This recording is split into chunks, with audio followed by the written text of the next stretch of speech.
Hi, I'm Tom Lippincott, and welcome to the Harmonic Minor Scale, Part 1.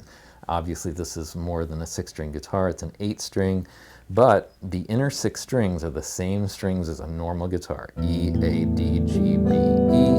In this class, I'm only going to use the inner 6 strings, and all my chord shapes and melodic shapes, everything is going to be exactly the same as yours. And as we go, I'll remind you of which string and which fret I'm on as well. Today we're going to talk about the basics of the harmonic minor scale, why it exists, where it comes from and everything, and how it functions.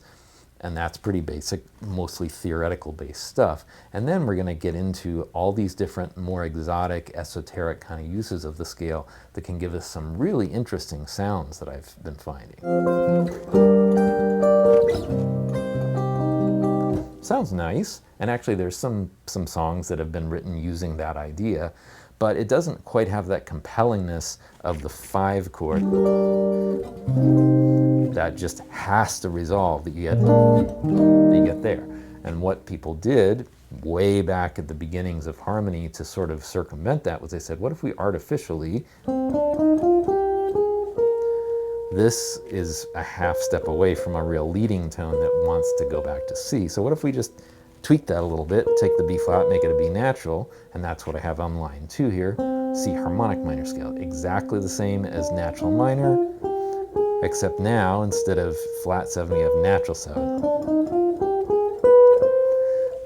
But nevertheless, now we're going to go through all the different modes of the harmonic minor scale, just like we might with any of the other scales, melodic minor, major, whatever. And we're going to also find the triads and the 7th chords associated with each one of those sort of modes.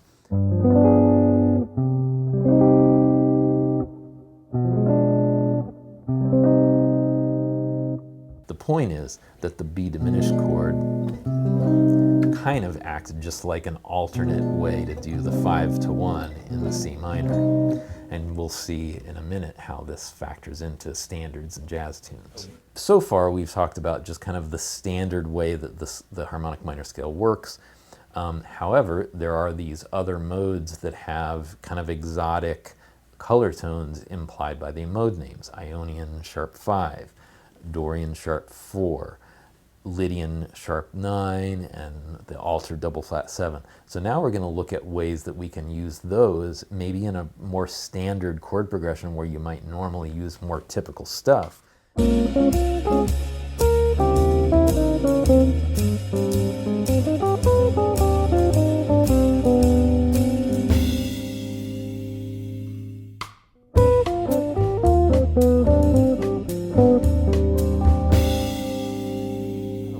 Also going to show the B7 altered double flat 7 sound on a 1-chord vamp on a B7 chord.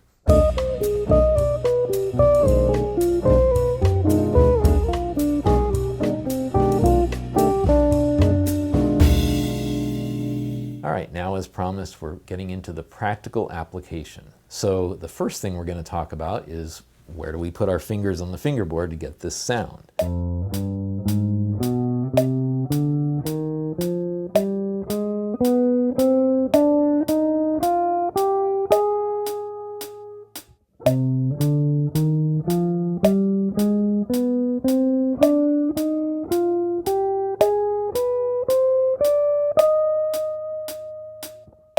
Now we're going to get a little bit into harmonic intervals. And what I mean by that is playing 2 notes at the same time on either adjacent or non-adjacent strings.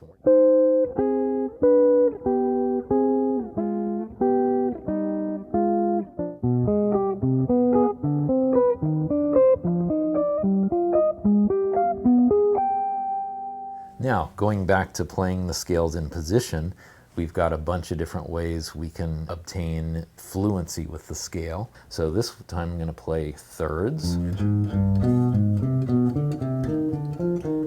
which is basically up, 2, down, 1, and then keep that pattern going.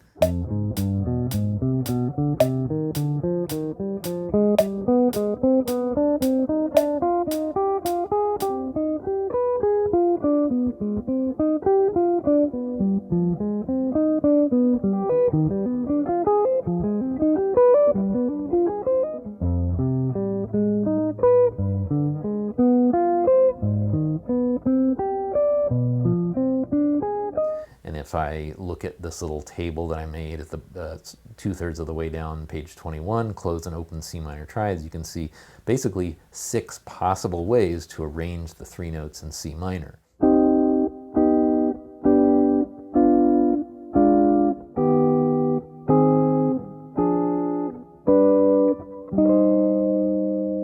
Here we're going to go on into 7th chords.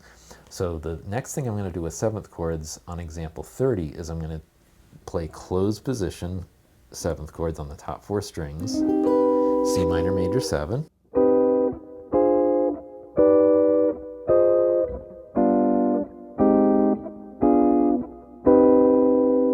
I definitely suggest getting familiar with those. They can be really useful not only as chords but also as arpeggios.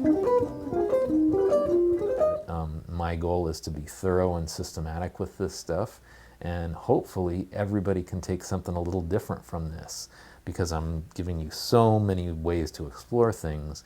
Everyone's going to kind of come up with their own way of doing it. Hopefully I'll see you in the next class where we get further into the chords and harmony, and then we get into the weeds of getting into some of the really obscure and exotic kind of uses, ways to get these exciting new sounds out of the harmonic minor scale.